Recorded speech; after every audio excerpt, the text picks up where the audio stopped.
Hey there, thanks for joining us at the Rabbit Hole of Research, where you'll learn a few facts that you can impress your friends with at a party. Hey, welcome back to the Rabbit Hole of Research, down here in the basement studio for season 3. Yes. At you, yeah. I'm shocked. So, season 3. They haven't canceled us yet, Joe. We haven't been canceled. We're here. No one's raided the basement studio and dragged us out. Yeah, so. Don't give them any idea. So you have me, Joe, of course. We've got Georgia. Hello. We've got Nick. And we actually have a special guest with us Oh, for this well, episode. hello there. So if you would like to introduce yourself really fast. Hi, I'm Hayley Reese Chow. I'm an author of science fiction adventures, and I'm also a full-time engineer. So I'm super excited to be here, and thanks so much for inviting me. Yeah, definitely. Thank you. Well, we got an engineer on here. So do you look at human bodies as a piece of engineering? Like, Yeah, you just are. I know, you were right in. I mean, I didn't know that. List. No. I've never had that thought, but I was sitting next to an engineer that was talking one time about the flap in your throat and how poorly that's designed right. it was because it was not that the, robust enough, and that's why he was choking. And that flaps the Make sure it epiglottis. goes- If you guys thank are you. I wondering thought, about that. is that what it's called? That's what the little flap is called. I remember that The from little dangly bit? I thought that was No, not the dangly bit. That's called the uvula, but there's a flap that covers up your windpipe when you swallow, so that you don't choke to Yes, death it all the makes- time. Yeah, the Make sure it epiglottis. goes down the wrong pipe. So it had gone down the wrong Epiglottis. pipe, and he was criticizing the design. Yes, I constantly do that. it is. So we didn't even. You jumped right in. I'm so sorry. Great I didn't hear. question. I love didn't. it. But this episode, we're going to be talking about the physics and biology of extreme performance. So that's it. And Hayley didn't mention she's also an ultramarathoner, right? Yes, Is that true? yes. Yep. So in my 20s, I did Yeah. ultramarathons and adventure races. And actually, I still have, I have two sisters. One is a professional triathlete. And Wow. then I have another one who still does adventure races across the globe in Fiji and Africa and South America. Yeah. So Very cool. yeah, we have kind of an athlete family. Yeah, awesome. And you were in the Air Force. Did I do the research? Yeah, correct? I'm still Okay. a reservist, and I was Okay, active duty awesome. for a few years. So, Yeah, and yeah. I mean, while we're putting it out there, I guess I was also a fencer in college, actually. So Oh, I got okay. ultramarathoning after I got out of college. Oh, damn. There it is. Were you trying to go for like the amazing race? No, yeah, I had a lot of time on my hands after I got out of college, and I didn't have to like do fencing or homework, and I really didn't know what to do with myself. So I Wait, like fencing as in swords? yeah. Yeah, Yeah, not yeah. stolen goods. What are you talking about? I wanted to make sure. Like, Yeah, like She's got a nice watch to sell you. What are you talking about? A common question. listen, she could be out there Like- putting fences together and be like, yeah, Oh, a fencer. Oh, I see. Like, yeah. Like, I don't know. stop it. You would have This is I the have energy I'm fielded- bringing. I have fielded so many phone calls to the Louisville Fencing Center that say we do not sell fences. So many phone calls. All right. Well, as you guys know, I have my little opening. You have a little intro. And I have a list too to get us started. I have a few things here, but I'll just do that. Get us I think we've Before I already, derail it, think do you we've have any already- more? Right. Yeah. I think we've already got started. For Nick's right? trying to hawk goods or something. Actually, I am trying to swindle people with things. Yes. So the human body is an experiment in balance, a lattice of muscle and bone, electricity and chemistry, rhythm and rapture. Every stride, every breath, every heartbeat is a predictable calculation between energy and entropy. And yet, no equation fully captures the human will. Physics and biology tells us what is possible. Endurance tells us what we refuse to accept as impossible. What is the biology and physics of pushing past the red line, the second wind, beyond the pain and the signals from the brain that whisper stop? What happens when muscle meets meaning and the human condition becomes a question mark? Is there a limit? I feel like I've hit the Whoa. limit with drinking before where it's like, I know it's no ultra marathon, but you know, It's not an ultramarathon. It's the opposite of What do you marathon. mean? you know, you Are you drink saying- start that you just black out, you know, that it's pushing your body to the limit You're of, seeing how much you can drink. oh before yeah, you just- yeah, before. I don't think that's. No, that doesn't count. That's No, not what I no, was That's talking wrong about. endurance. I thought that was the exact same analogy. That's a different kind Like, of yeah, performance. Athletes train with their bodies. Are you I train training- with my liver. Yeah, I don't know. Your liver, that is Yeah. not training your liver. That's killing your liver. Yeah. Got to kill it to make it stronger, right? Yeah. Yep. That's what doesn't kill you makes you stronger. Yeah. Maybe a good thing for you. The liver is the only organ that can regenerate. See? What were you saying, Georgia? Oh, I thought that was very poetic. Oh, thank you. Yes. What, I me or agree. him? I thought the same thing. That was awesome. Pretty sweet. Get people excited, get a little hype. And I do have some biological ideas that I think makes endurance, and maybe we'll add a more physical from an engineering perspective. And they kind of led into that earlier. So, Stab that one right in. but an endurance is sustained maximum output, maintaining power, speed, effort over long durations without catastrophic failure of key systems. And so I have 6 areas. We have anaerobic metabolism, energy generation with oxygen, cardiovascular delivery, heart, vessels, blood flow, muscle efficiency, fiber type, mitochondria, fuel utilization, thermal regulation, heat balance, neural regulation, the brain's control of effort and kind of a control center, and then repair and stress signaling, the hormonal and cellular feedback loops that during training and things like that prevent us from overtraining or should. So these are 6 areas I had from a biological perspective that you can think of conceptually controls endurance, and you have to train your body, your mind for all these. Yeah, endurance is it's a really interesting thing. So I got into ultramarathoning because I always thought I cannot go very fast, but I can keep going. And it's interesting because it's very much a mindset in so many ways about what the human body is capable of and what essentially that we were originally designed to do, right? We're so far removed from it in this day and age, but if you can kind of tap into it and have that confidence that you know that your body can do that, especially because, you know, when we talk about our kind of everyday performance, right? And then there is the very high adrenaline performance, right? Which is completely different. Like you may think that you are done or tapped out, but then if your life is in danger and you have that adrenaline response, then you can tap into a whole new range of essentially a performance that you may not even consciously be aware of. And I think even knowing that exists is a huge part of mindset for endurance runners. And actually, it was interesting when I started deciding how I wanted to see my experience with marathoning was trying to see how far I could go. Really, I was trying to find my limit as a person. And I read this article, which was kind of my gateway drug into ultramarathoning, which said that if you could run a certain amount of distance, a certain mileage, that you could go twice as far, not necessarily running. So like if you had run a marathon, then you are already ready to go to do a 50 miler. Like you might not be able to run the whole time, but you can go. And then so I did a 50 miler and I was like, well, if I ran the whole 50 miles, right, then I could go 100 miles. And so it is really interesting, I think, how the brain and the human body are interacting. Sometimes even and a third part of it too is pain management, right? Because if you're running for a certain amount of time, there's going to be pain. And so you have to be able to mentally essentially ignore the pain. So. Right. No, for sure. No, I think that's really interesting. And you raised a couple of points I was thinking of. Flow state. And I think as creatives, you think of flow state, you get into this mode where you are in writing and your flow and you're creating, but also and performing the flow state where you get into that. And you're, I think, alluding to that, where you get into this kind of mental state where you're now in this equilibrium between kind of the pleasure, runner's pleasure, they call it, the second wind, where you've trained. And so now you're maximally using your oxygen efficiency, depleting the lactic acid in your muscles, refreshing that, and you're cruising along before you have to hit this next gear, but just kind of very mental Zen kind of state.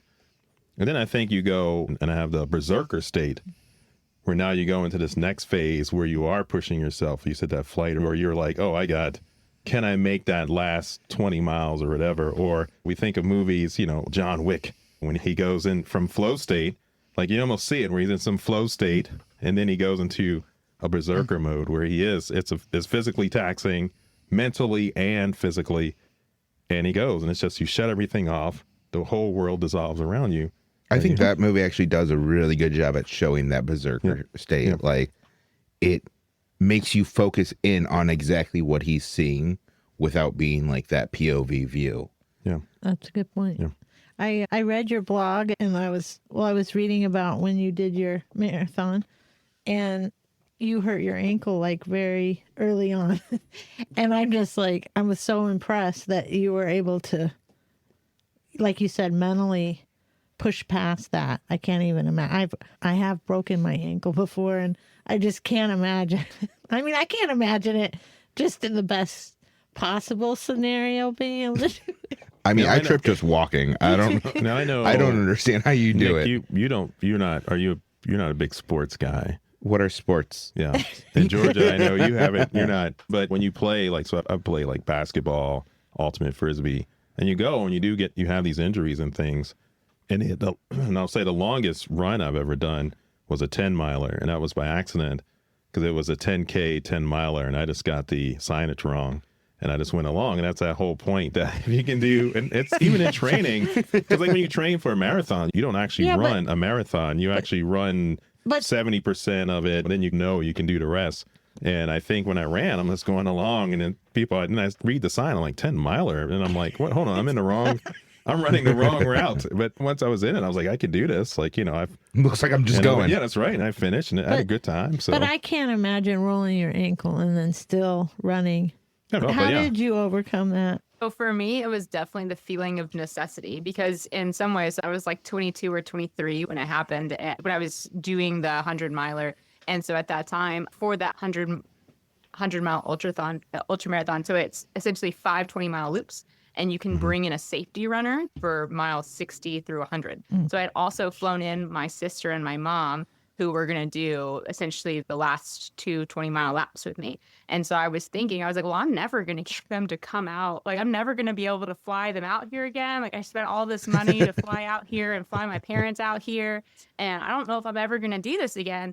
And I'm already here. So even if I have to walk, this was my exact thought process. Because you have a lot of time to think in a 100-mile race. I don't understand how you do that alone. imagine. Just being stuck with your own thoughts. It's like, A lot of thinking. Yeah. So I was basically, I'm just going to try my best. Because I'm trying to find my limit. I'm just going to go until I can't anymore. And I'm going to see if I can, because I knew that even if I walked, right, a 20-minute mile pace, I would finish in the 24-hour, or actually 30, it's a 30-hour, in the 30-hour time. So I felt that need of necessity. And actually it's interesting. I have a friend who's an Army Ranger and we would talk about how difficult the Army Ranger test is to pass. It's also very physical. And there's this mindset that you get in that is, yes, this is terrible. And it is just this acceptance that this is terrible. But I never felt like I couldn't do it. And I would just knew that I could keep persevering until I couldn't. And it was interesting. It's interesting you talk about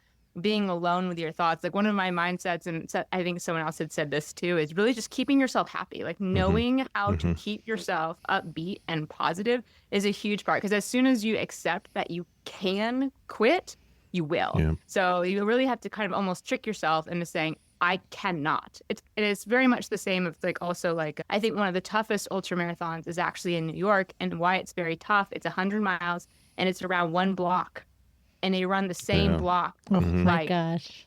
thousands of times. And it's so difficult because it's so easy to just walk away and quit. Oh my Versus gosh. if you are doing an out and back, right? If you were to run 50 miles out, well, once you run the 50 miles out, you have to run the 50 miles. Yeah. So Yeah. I think of the scene in Gattaca where you have the brother, one is genetically enhanced and he's put on the pedestal perfection, versus the other brother who was natural born. I don't know why it wasn't, his parents didn't spring the money for him, but maybe I missed that part. Maybe that guy cut out the movie, but yeah, it was interesting because then he was trying to achieve this goal of going outer space. And so he was struggling against the system of genetic perfection in that you could force yourself. And I remember they would swim and challenged his brother, and his brother was like, I can beat you. And so they went swimming, and his brother, who was his perfection, was built to do this. And they swim out and they go and go. And then the brother fails, a genetically perfect brother runs out and turns around and starts going back. And then they get back, and then it's like, well, what are we doing? And he goes, I didn't expect to come back. I was just going to keep swimming until we either just swam and died out in the middle of the ocean, or you turned around and that was it. And that's that whole thing. The minute you can quit, like you have nothing to gain or lose, you go, well, I'm just going to head back. I don't know what I'm doing here. I don't want to die. That's the same idea of you just running around the block 100 times. And it's like you said, Hayley, why am I doing this? Yeah, it's interesting. So, and Malcolm Gladwell has this book called Underdogs, and he talks about why, underdogs can win, right? In odds where it seems like they can't. And it's like, even when it comes to like things like war, right? Yeah. Like when a better equipped, more powerful, better funded military will lose against a smaller one. And it definitely, part of it is that mindset of having nothing to lose, of just they have something to prove, and it's a do or die situation, and underdogs are able to harness that. I think it's really interesting. I think it, like, just the psychology of doing an ultra marathon or even a marathon, I think that probably just people with certain mindsets can do it in the first place. Do you know what I mean? Yeah. Well, I mean, there's probably components, physical components, that people that do it, they have something, the lung capacity, their what it's called VO2 max, out there, much Right. oxygen in your lungs. So there's physical things that probably start to separate. But then what separates those people from the people that actually finish? And I think that's this intangible, this will, this mental kind of drive that I'm gonna do this, right? What anybody that succeeds, they push through and they have this kind of thing in them. And so even if all things are equal, you still need that drive. And I think that is important and forgotten in some of these things when you see people do that. So, because I know there was a documentary or something where you watched about an ultra marathon through the Rockies in like Colorado. And Oh, the they Trans Rockies run? I think that was it. And they were showing people in the little tents, and they I know had. that one. Did you? Yeah, they had the blister. Like the That's one awesome. person, they had their feet were like just all blistered up and bloody, and they were just running. And it was like, I gotta keep going. It was like this thing, like you said, that, and you can almost see it where it was like, can't quit, even though they had a good, valid reason. Like, your feet are shredded. You should probably stop. And it was like, now just bandage these up, and we'll take care of it at the finish line. And it was like painful to watch, but it was also inspiring a bit to see that and have them push through. And so, yeah, I think that mental capacity, that's a big component, the will to do it, the drive to do it. And there's also a knowledge component too, because I feel like there's also, when you get hurt like that, I think you are doing the mental calculation of what is the worst that could happen. You know what I mean? Like, is this going to get any worse? Like, is this going to permanently injure me? And not 99 times out of 100, the answer is no. But it's a temporary pain that will go away. Yeah. And it's interesting because you especially see it in children, right? When children are hurt. And a lot of times when they're crying, it's not necessarily because of the pain, but it's the fear that the pain will never go away. So, Constantly. Yeah. I still get that. I'm like, this is my life now. Great job. Wake up from sleeping weird. You're like, oh, this crank. This is just my life. This is the Are new you talking about you or your 4-year-old?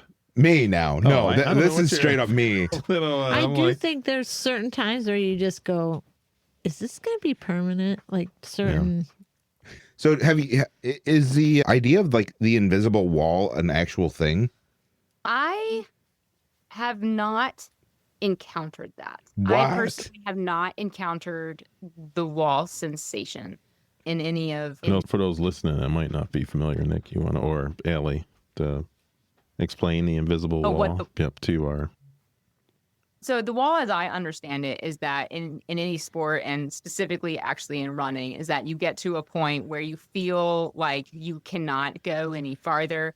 But if you break through the wall, then a lot of people think that is when the runner's high actually kicks in, is once the wall is broken. And Nick, I don't know if your understanding of the wall is different. My understanding of it is through the movie that Simon Pegg did in 2007, which was called Run, Fat Boy, Run, where they actually had a wall show up in front of him in his like head, and he broke through the wall as like the big conclusion of the movie. It's like, oh wow, he made it through and actually finished the race, because he was someone that didn't finish anything he ever started. And that's pretty much what I thought it was. Yeah. You know what it could be? It could be the side, like a kind of a even less literal of the expectations of what you think your body can do.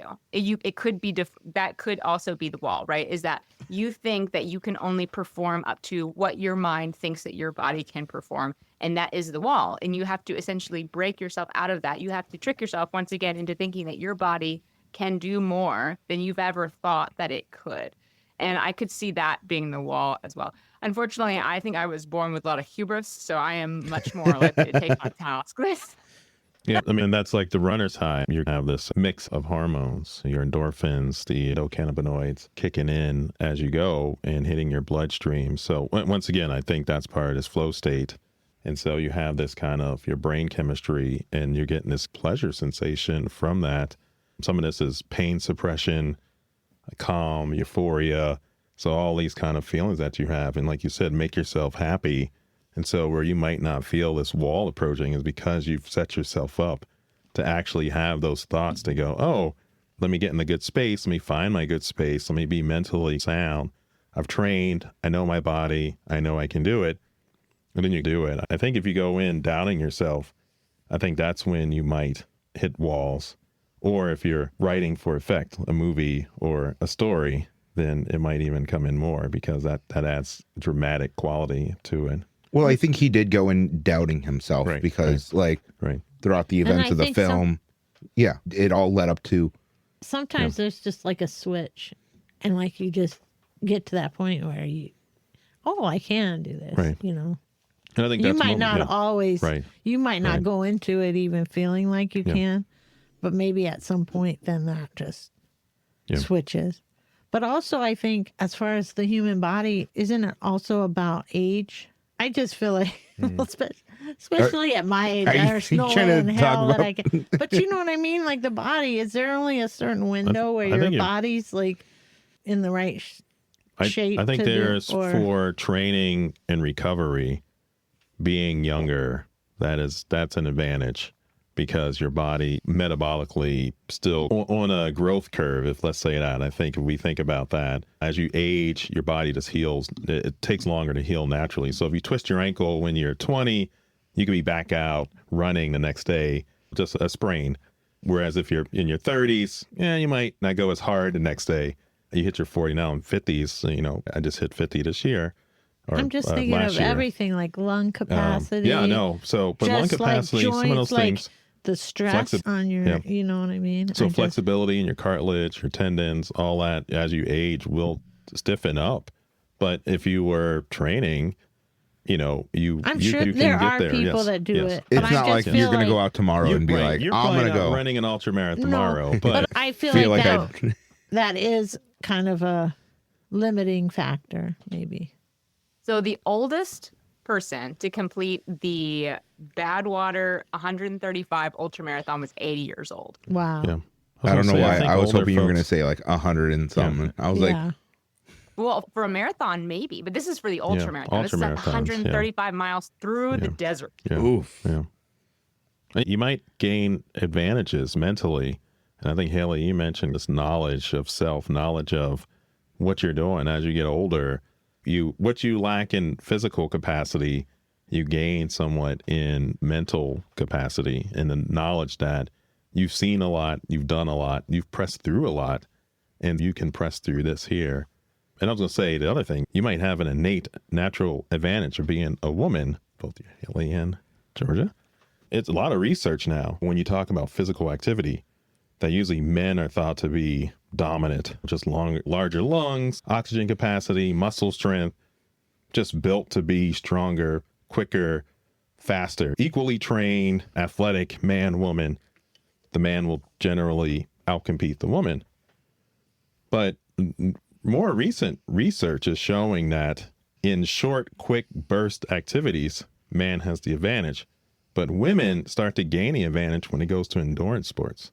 So a lot of research is coming out is that as you stretch out past the marathon limits, the ultramarathons, women now are competing equal and if not superseding men ability, equally trained, equally competing. And so it's really fascinating that the long game favors the women and their biological makeup to persevere and to push through. And I just thought that was, in my researching this topic, I thought that was really fascinating to see that kind of research come up. So. Oh, and it's interesting too, because I feel like part of that might also have to do with the pain, right? And it's interesting because my sister does these multi-day adventure races where they'll be going for like, she did the Bear Grylls' Eco Fiji race, which was like, actually wrote it down. It was like 11 days and 417 miles. Oh, Wow. damn. Yeah, it's wild because they'll sleep. And I don't know if this was for that particular race, but I know that they do this in other races because they have to, first of all, navigate often through the wilderness. So they're choosing the path. And then they'll also sleep in like crazy short bursts, like 20 minutes at a time. And I mean, yes, it is wild how little they sleep. And then once again, dealing with the pain. And I think there are studies about women, and I feel like I have to fact check me, but I feel like I've seen studies on women and pain tolerance. So I think that might play a role as well. Yeah, no, I mean, you're probably right. Honestly, I That feel would like this factor would be in. the best thing for if you're in a horror movie. Like the endurance, you're surviving. Right. Yeah. The ultimate You actually final. saw the Mario. final girl, right? Yeah, you've succeeded. We found our final girl for the Yeah. season. Yeah. It also reminds me. Yeah. It reminds me of the extreme of a Extreme. Well, that's no different. You're just yeah, I know. pushing this one in. wanted Come Right on. But it is extreme. Some you notes I had know. when I was just looking up my notes on this topic. One is fat metabolism, that women, they have estrogen upregulates enzymes for fat metabolism. So that might improve mitochondrial efficiency during these long endurances. Fatigue resistance, women experience less muscle damage and faster recovery under repeated strain. So that was one of the things. Thermoregulatory advantages. So women can regulate their kind of heat management better than men. And then hormonal modulation. So this kind of, I just mentioned it, estrogen, proestrogen, help with mitochondrial biogenesis, antioxidant capacity. So you get better cellular endurance through this kind of process of running these really long distances. So yeah, so really fascinating. About time we won something. That's right. Hell yeah. Yes. Yeah, people start doing research on women, find out Offering them suits amazing. So that's right. and a meal. Lick the rock and get a suit. You'll get superpowers. Well, No, really I cool. do think of that show that I think Stan Lee did, and it was he found people that Oh. were able to do like Yeah. real Yeah. life superhero, like Yeah. that people had been able to do. I'm these thinking about the different- guy that could like punch through melons or something with the finger. I don't The know. melon puncher. I don't know. Jet Li. It's weird. Yeah. Was it Jet Li? Because I feel like that was him. It was so, and it was supposed to Yeah. be like people that you hadn't heard of, like you know what I mean, not necessarily famous people that were able to do these. I think I've heard the show or Yeah. heard of the show. So maybe, Georgia, you had a point about maybe you're not ready to go do an ultramarathon, but maybe this is where the engineering can come in and bioengineering to enhance or have enhancements that could go on and Are you get talking you there. bionics or Sure. Oh. Let's talk bionics. Oh, yeah, just cut right like, to it. Yeah, like the bionic woman, Like the yeah. bionic woman. Yeah, No, Well, I think it is interesting because like we talk about why humans continue to get faster, right? Like why we continue to break records because, shouldn't at some point we be optimizing the potential of the human body? Is it the shoes, right? Is it like these braces? Is it the material of the track that we're running on? Or is it our nutrition? Or is it the fact that are we really just as the getting stronger? So it is an interesting thing as well.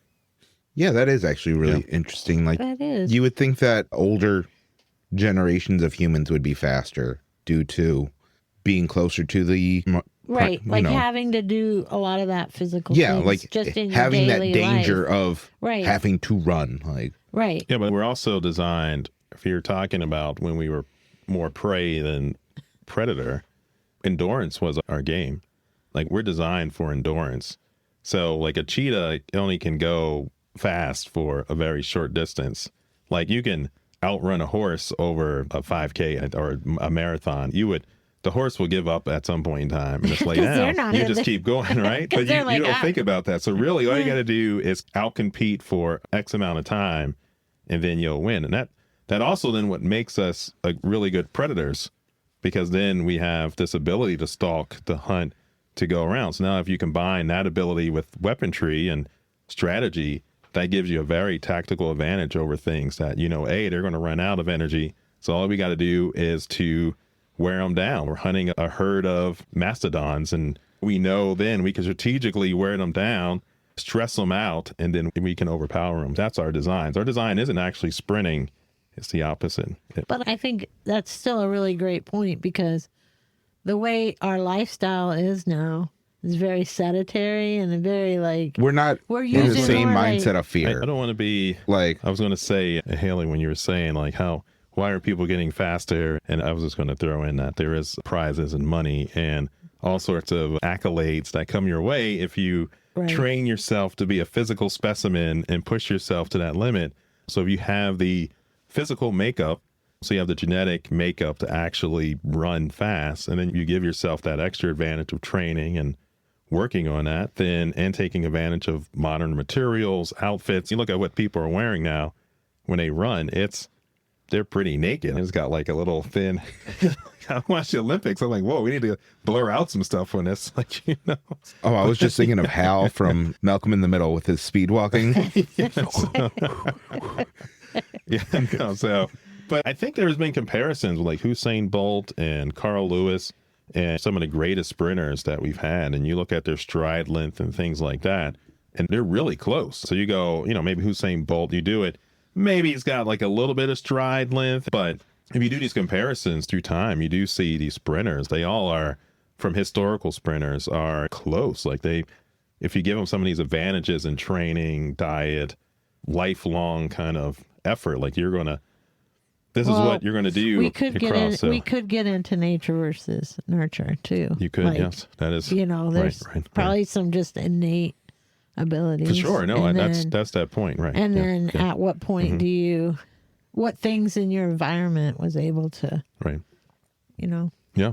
No. And it's wild these days too, because kids specialize in sports so early. They are going after these goals, like the 6-year-olds and the 8-year-old runners of today that are breaking records, starting that young. And then I feel like also in some ways we almost have like this, I don't know, I guess, this athlete social structure, right? Because we have athletes that go to college and they do sports there, and often they meet other athletes, or like 2 basketball players, right? Someone from the WNBA and someone from the NBA, and then they have their kids and who are even taller and have the benefit of both of those those lines. And I do feel like in some ways we are creating this environment where we are, you know, I guess incentivizing this fascination, maybe just this honing of human ability and in the extremes, right? Yeah. And that's what sells, right? I mean, you're going to go and look at it, and you're going to pay good money to watch sports. Then you want to watch the best of the best compete, not I don't know if to disagree. I want the worst of the worst. I want to see the Space Jam in the first part. Yeah, I think there's probably some then you would something watch there sports. where you can just go to the rec league and you'll get your fill of that for free. You don't even have to. And I know we're talking running, but swimming, distance swimming there's these long distances, looping back to the women versus men. Women also start to outcompete men as the distance extends in any endurance sport. So really kind of fascinating. But but genetics, you mentioned, you get, 2 WNBA, NBA player, they can have a very short kid with no athletic ability, right? Genetics doesn't quite work out the way we like. We're not engineering yet. We're not at Gattaca level, CRISPR, gene Are you? Wait, modification. hold on. Hey, She they're does bringing engineering. back those extinct animals. Jurassic Park is happening in Texas somewhere. The thing is, I can't wait. They have. I'm going. Just touch on that a little bit. Like, they've not actually brought back an extinct animal. They brought back things that were close to the extinct animal, because they had to do a little bit of trickery there to get it going. So it's interesting. Weren't they bringing back the dodo bird? The dodo bird? They're trying, I think. But yeah, there's no. Is that hand waving? I mean, it's. So it's not, because it's happening. Well, like, the DNA isn't all intact, so they're finding something that's closely related, and then they're kind of smudging the details a little bit. Wait a minute. In Jurassic Park, they used the frog DNA to fill in the gaps. I just want to say that was a mistake in that movie, because at the beginning of the movie, now we're off topic. Wait, you're saying they made mistakes in Jurassic Park? What? We should just do a whole Jurassic Park episode, because I've touched on this. But that one in particular was weird, because even at the beginning of the film, it's like, oh, birds evolved from dinosaurs. Great. So why in the heck are you using frog DNA to reconstruct why didn't they use birds? Use bird DNA. I don't get it. So that could have saved them some trouble, but the plot wouldn't have worked probably as well, having this kind they of seem to do a pretty female good job. male of messing things up. Well, they did a good job of bringing back some dinosaurs. No, all right, that's a different topic. I have so many things to say about Jurassic Park. Okay, so what kind It is of the dire wolf, I think. So Yeah, it was the dire wolf, It yeah. up. The dire wolf is allegedly Yeah, the that's right. first animal to have been successfully resurrected.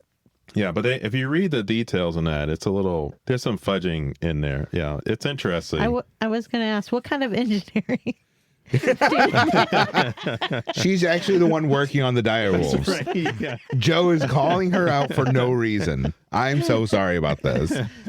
This wasn't supposed to be a gotcha This piece. is how we get shut down. I'm a mechanical engineer, so I work for the Air Force. So I testing weapons and stuff Okay. like that. Nice. I do Are you think- working on anything fun?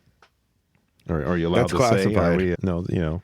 When I was younger, we tested like GAU-8s and missiles was our Okay. thing. So Yeah. it was cool to do the 30 mil bullets and the 40 mil Yeah. bullets. So that was always fun. And then I also tested fuses, which is cool because you put the fuses in like this big like metal cylinder and you shoot it out of a cannon. So that's all fun. So you were like, you'd be the one attaching the guns to the war machine, the Iron Man suit. So how If far off it are we comes from the there. Iron Man suit? It should be the better gosh. question. We're probably not as far as you think, if I had to guess. What's the, so I mean, in my mind, the farmer, and this tethers a little bit, what's the power source? Because because the arc reactor was the hand wavium power source that didn't generate a lot of heat. It gave out tons of energy, but that we don't really have an equivalent, or do we? I agree. Yeah. I don't think we have an equivalent. And actually, it's interesting when the movie iRobot came out, Mm-hmm. like back in whenever, that was actually. I come from a family of engineers, so all three of my Okay. sisters are. My dad's an engineer, and so Oh, like, damn, that was Cool. Wait, the is your thing mom that an was brought engineer up. too? What's that? Is your mom an engineer too? No, she's a Oh, nurse practitioner. I was gonna Right, say, it's like, STEM. did they? Yeah, right. Yeah. We're in the- It's a STEM family, but yeah, we were talking about a power source, right? Yeah, That yeah. could go around like that, and I still don't think that we have that. Yeah. Battery technology is advancing, and I think, we joke about AI, right, and all of the evils and good evils that come with that from a creative perspective. I think that we definitely hear a lot about that in the writing community, but I do think that they are able to use AI to look at the optimization for batteries, and I think they are doing that. Interesting. Yeah. Yeah. Which I think is a good idea to use it for. Like Yeah. certain That's a- things, AI. Yeah, I want That's a AI to good test that. application, Yeah. yeah. But like, Right. I don't want it to be being the actors in the movies. It's Yeah. like There is an ethical use of AI, agreed. And I hope it is to make our lives better so that we can make more art. That's right. Yeah. not I mean, having AI it do should the art. Yeah. laundry and taxes. Well, unless you enjoy doing taxes, but yeah, Or it's laundry. yeah. Or laundry. If that's your Don't get me thing, started on the then- taxes. There's, Yeah. it's gonna get us shut down. No. Yeah. The Iron Man suit. So. Yeah. But yeah, no, that I was thinking about, because we had the biomechanical kind of outfits. Aliens. Ripley. She had the, get away from her, you bitch. Yeah. So Oh man, if only we had video. Yeah, I did a this, great interpretation of this. video's coming soon, and you'll get to see Nick do whatever he was just doing. Yeah, no, it's and super the speed cool. walking. But the other area where we think about endurance is actually flight and going to other planets and everything involved in that, because we think about going, there's some endurance to G-forces, things that are applied to your body as you go. But then if we think about being in space, just your body undergoes in a zero G kind of environment, all sorts of losses, muscle loss, mechanical loss. And then if you're actually on other planets with different gravities, or like our moon or Mars, then Right. your endurance, everything changes. So Right. like I was thinking like running a marathon on like the moon would be really wonky, because you really wouldn't run. You'd be kind of hopping along. Am I right here? You're an engineer. He's like, I'm a biologist. So It's funny. So like so my book Into the Churn, they do a race, right? That's part of it is inspired by ultramarathoning, and it's what that's actually brought up is the level of G-force on the different planets and how that affects is the people from those planets, their endurance. And actually, in that journey of doing that, I was looking up what tolerance that humans have to live at different Gs for a certain amount of time. Because I don't know if you guys are ever Dragon Ball Z fans, but Yes. but like Vegeta and Goku, they train at like 3 times G. And I was like, is that possible? The answer actually really is no, that humans really cannot survive very long outside of 1G without external intervention. We're just not made for that. Yeah. You would have to alter our bodies in some way, the bone density. And I think the show or the book series, The Expanse, does a really good job of showing them altering the body in order for them to be able to survive long term in different G environments. Yeah, there's another movie where they were trying to create modify human genetics to live on other planets. Conversely, living underwater, like Leviathan, like creating humans that can withstand the pressures of deep sea mining of rare earth elements. So, but yeah, the space thing, and it's just interesting that you go. And then what would happen? So let's say you train on a lesser G or a greater G, and then come back to Earth to run. Once you go going from 2 Gs to 1 G, is that going to make you faster? Like, isn't that what? Sorry, I might be wrong. For Superman, isn't he in a different, like, coming from a different amount of Gs? We don't know. I don't know what the... Because isn't that why he could fly and stuff? All right, hold on. That's different. Yeah, that's why he could jump high, right? Because originally he only could jump really high. He didn't really fly.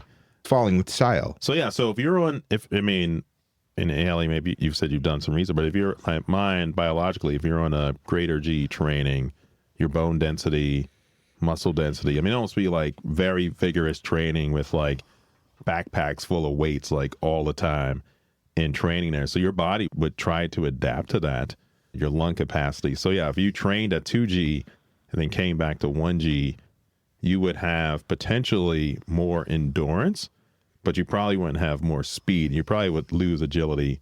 In my mind, because you would your bone density, your muscle density, everything. So usually if you think of a big bodybuilder dude or woman, they usually lack flexibility. Oh yeah. And they're not. I know that for certain. Quick. I have a buddy who's a professional weightlifter. I was like, wait a sec. He can't reach his back. That's right, yeah. So that would be Jared Martin. Go ahead and look him up and give him all the hell in the world. Do you hear that out there? Tell him Nick sent you. But Please do. Hayley, does that sound right? Yeah, that sounds right to me. So in my book, so that's actually one of the reasons why the main character has an advantage is that she did grow up on a planet that had a higher G, and then she came to this planet that had a lower G that has this race. So that's one of the advantages that she does bring. And for her, it is she's kind of a hybrid because she has also spent like 5 years in this new environment as well, which has given her the ability to adapt. So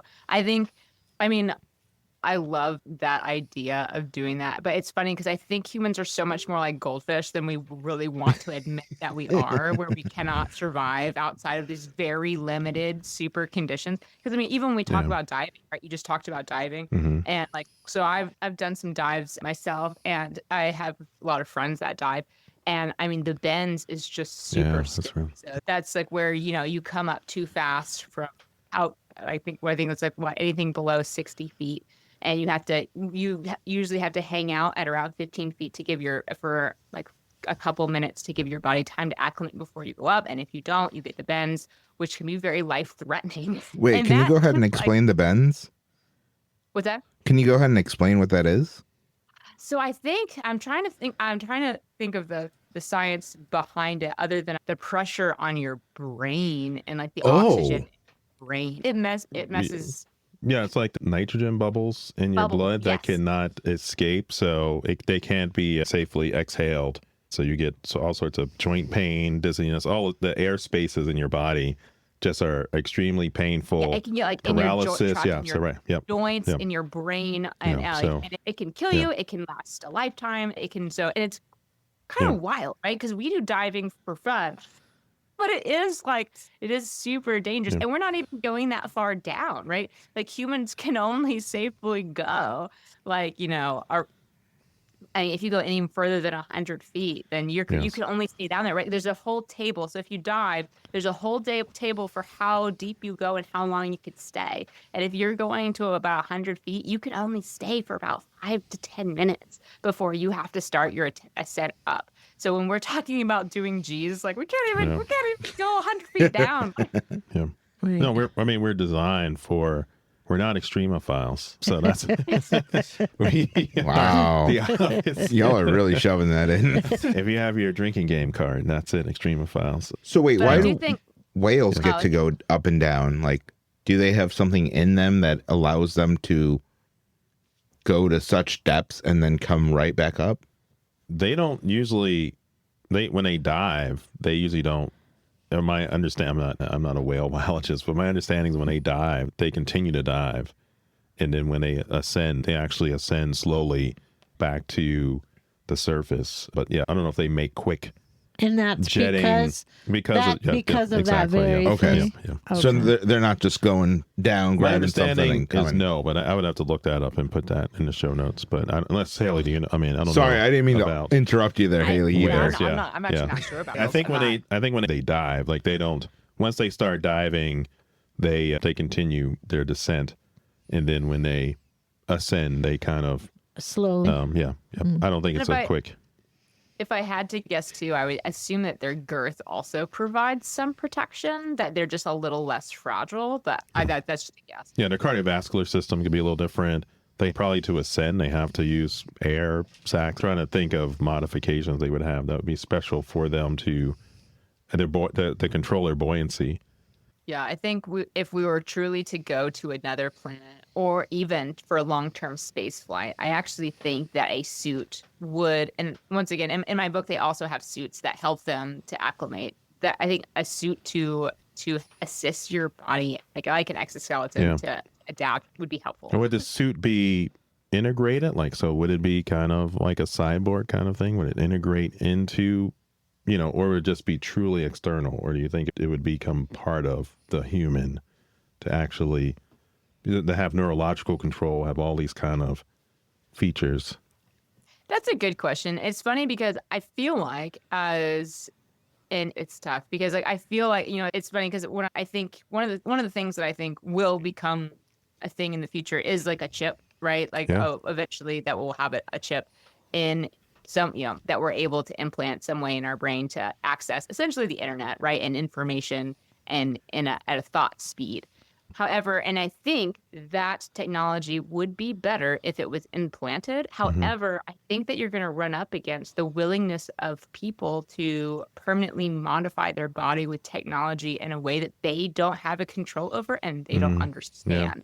Because then I think you're going to get into a lot of the conspiracy theories and paranoia. The subscription fees and all that.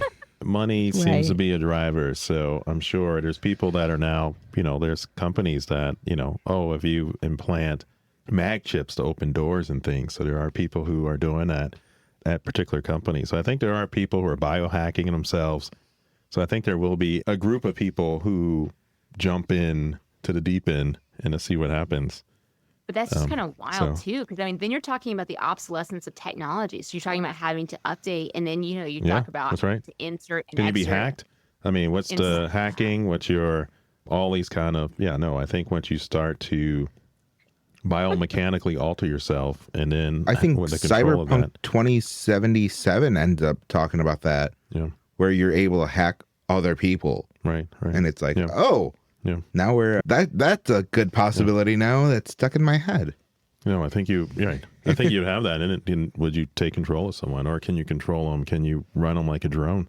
Then essentially for your work hours, you're just going to be biomechanically running an ultramarathon.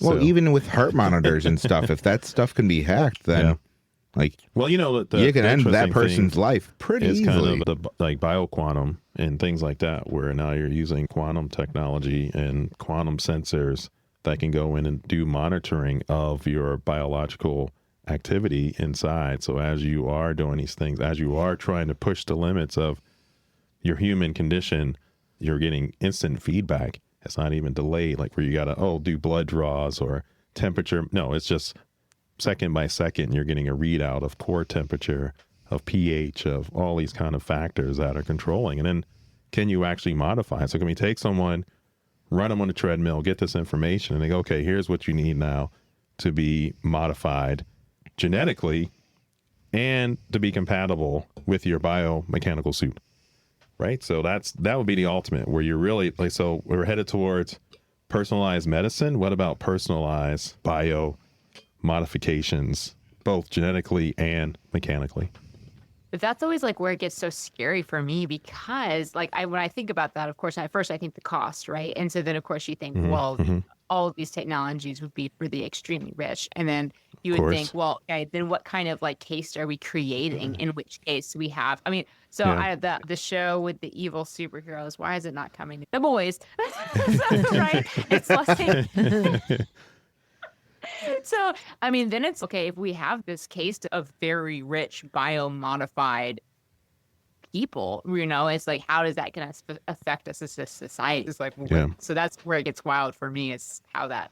Yeah, I mean, you have the movie Repo Man. Yeah. The Forrest Whitaker one, but where they had artificial biomechanical organs that people were getting.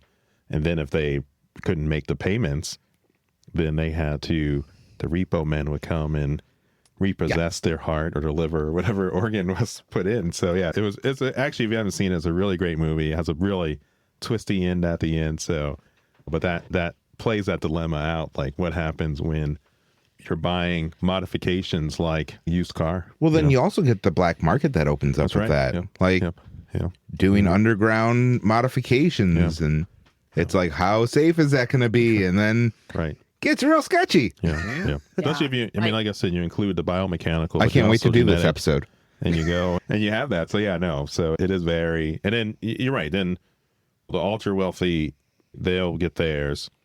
And then you'll have people doing it for work. Like, you need to be an underwater miner, so you need these modifications to be successful at your work.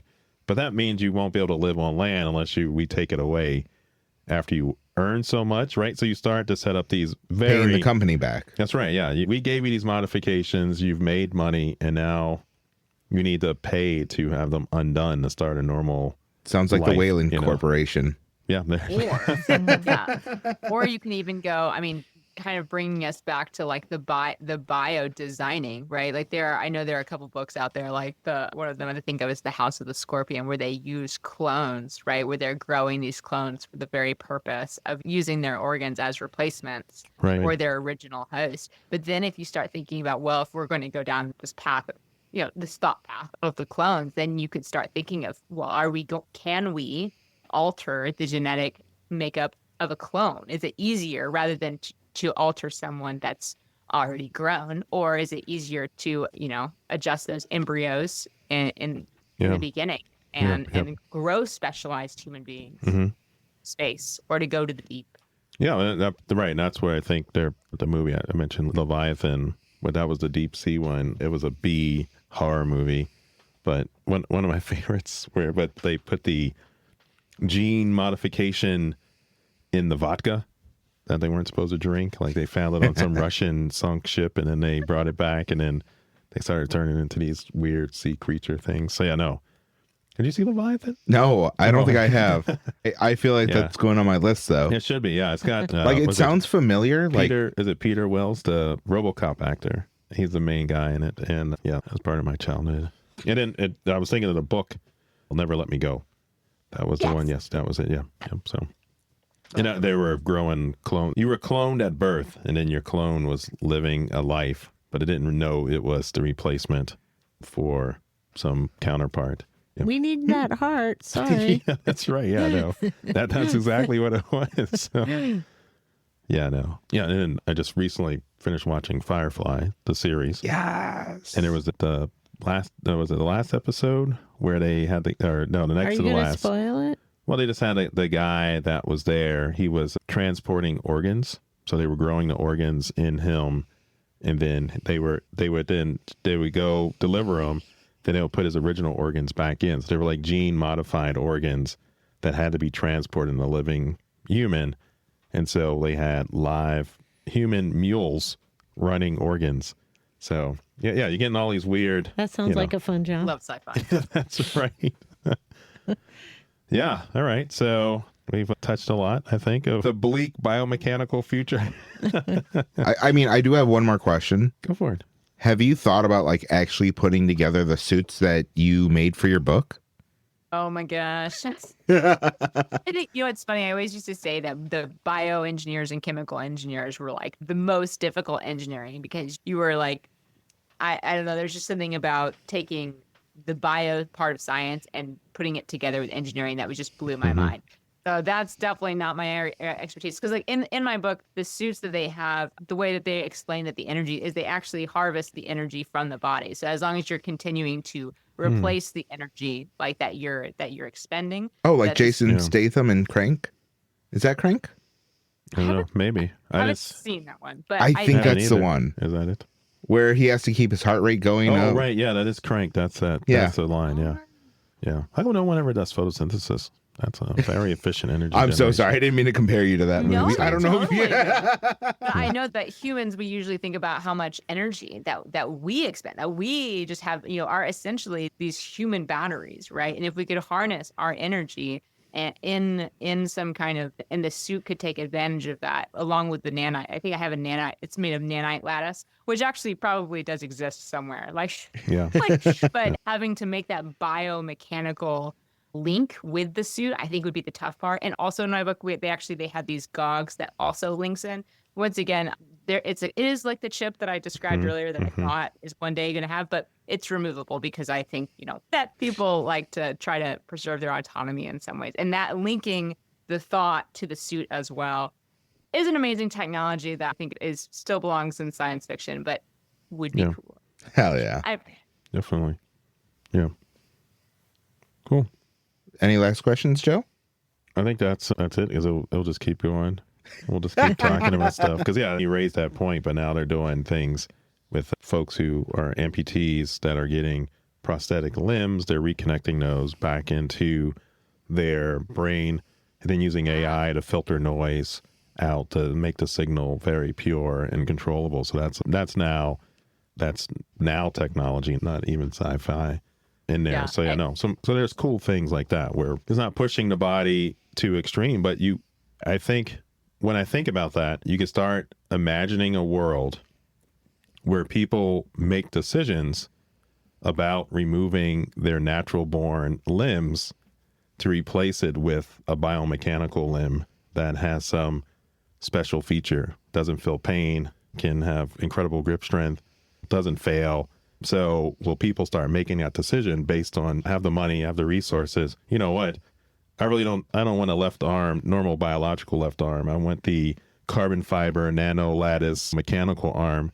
They now can plug that into your brain. It's not controlled by another chip. It's still you. You have a filtering device or whatever that is. It's tuned to you. Okay, get that off. And now you have this extremely powerful limb attached to your body that can do incredible things. Or will sport be that? I want to be a basketball player. Okay, modify my legs, my arms. Okay, now. I'd watch sports if that was the case. You don't get to watch them modified. That's right. No, I want them you get to be watch directly humans. straight up modified. No, so I think you can start thinking of this thing like, pitchers. Like I can throw now a ball 200 miles per hour because I'm making $100 million a year.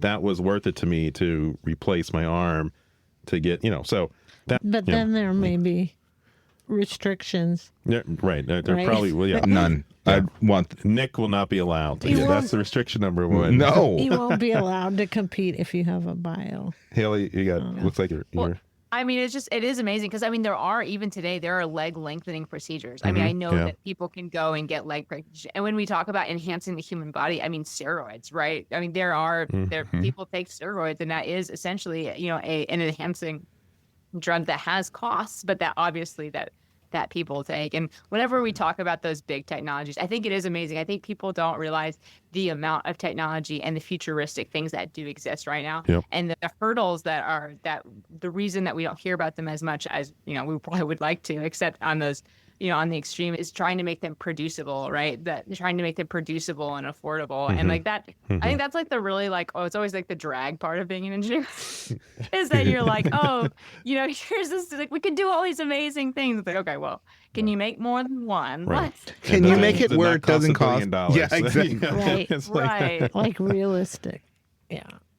Yeah, I was going to mention, I feel like we can't have an episode without mentioning kind of the birth or the idea of the marathon in Greek mythology in Phidippides. Is this the first mention of a marathon? It was that ran a marathon at Athens to deliver the victory message, and then he died when he did that run. So that was the marathon, and it was supposed to be like 26.2 miles, and that was the distance. But he ran from Marathon to Athens, so that became the marathon. So yeah, Have you ran that amount? Right, like, she's run 26.2? ultra marathon. so that's what I'm saying. Like, She's run more than that amount. she's doubled that. Like, So I have run 26.2, but I think it's really interesting too because there is an ultra marathon in Greece that runs the route that he was supposed to run. And for whatever reason, it's way more than 26.2. It's like, I think it's like 125 Oh, is it? Wow. miles or something. Even the Greek mythology, right, it is 26.2. Yeah. But they say, they say this was the route that he ran. It was actually 125. And you have to do it in a ridiculous amount of time. It's like 40. It's like 20 hours because it's supposed to be in the amount of time that he ran it. And if I'll send you the link to this race because it is wild. And yes, when I look at that, I'm like, yeah, I can see how someone would die. Yeah. Because you're also not talking about running on roads, right? You're That's talking right. about Yeah, running that was like Greek wilderness. There was no nicely paved streets. That was running from a hard. bear a little bit, It's running from those dinosaurs. Jurassic Park, get that. Running that poorly constructed, genetically constructed Tyrannosaurus Rex. So just keep that in mind. When those dodos come back, they're I can't wait. coming for you. I'm getting one as a pet. Yeah, I don't want to mess with those birds. Leave those birds alone. Okay, I think that's all I got. Or I mean, I got more, but that's all we got time for. We can keep going, but I could keep going. Yeah, it's a fun. Yeah. But so, what is the one movie that you think should use more running in it? Like, if. All right, so I'm let me not sure pose if I this one understand better. This question. Running would be the answer in this situation for a movie. Like Jurassic Park, running away from them for a long time is going to get you away from them. Like, It's going to get you eaten. is it? I think so, yeah. I think What do you mean, like a zombie movie? That's probably a good one to run in. probably. I mean, It Follows is the first Right. one that comes to mind. You know what? Jason Part 6, the ultramarathoner. Oh my God. And he just follows you the whole thing. Like he just. He's trying to Any get horror you. movie.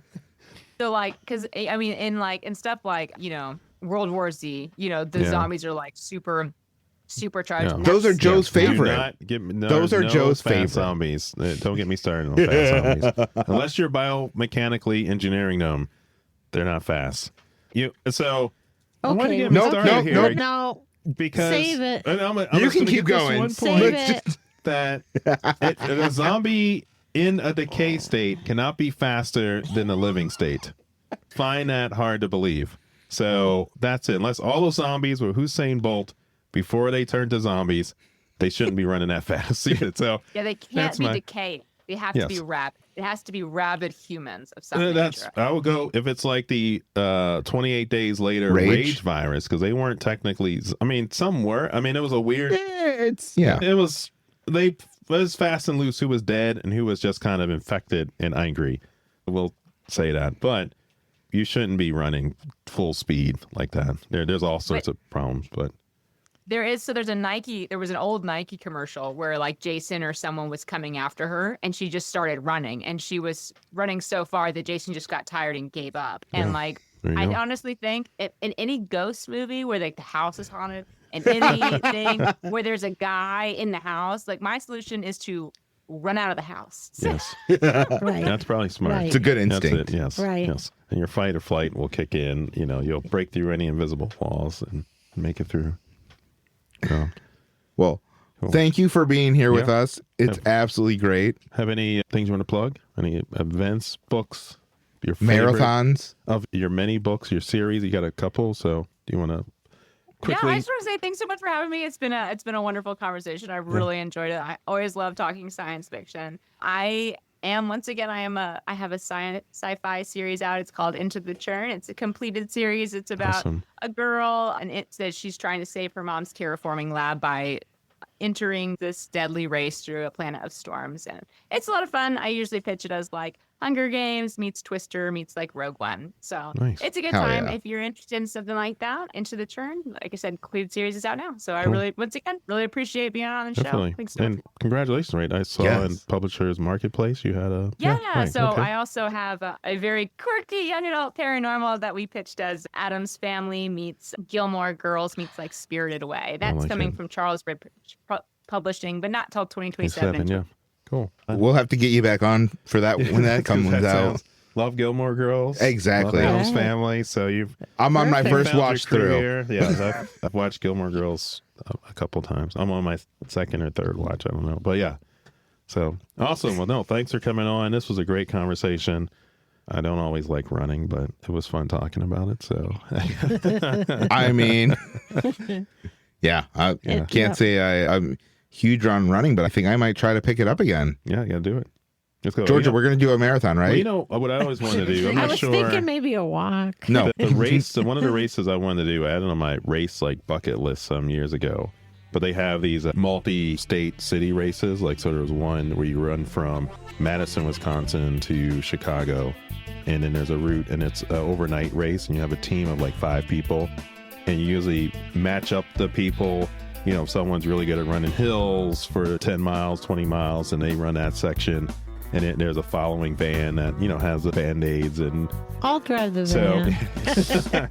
yeah, so always, and there's a few like the one, but there was the one that went from I think Miami to the Keys, and you run the final leg is to run out onto the, you know, across the bridge onto the Keys, you know. So and there was one on the Pacific Northwest, and I was like, oh, I got to get a team and do this, and so, but I never found the other 5 people that do this with me. I I don't kind of am. Don't count Just me in. with, so, but no, it's a cool. I mean, maybe if I get really high, Joe, I can try. We'll have to see. Yeah, so okay, that sounds good fun. I'll put in the show notes if anybody wants to do that.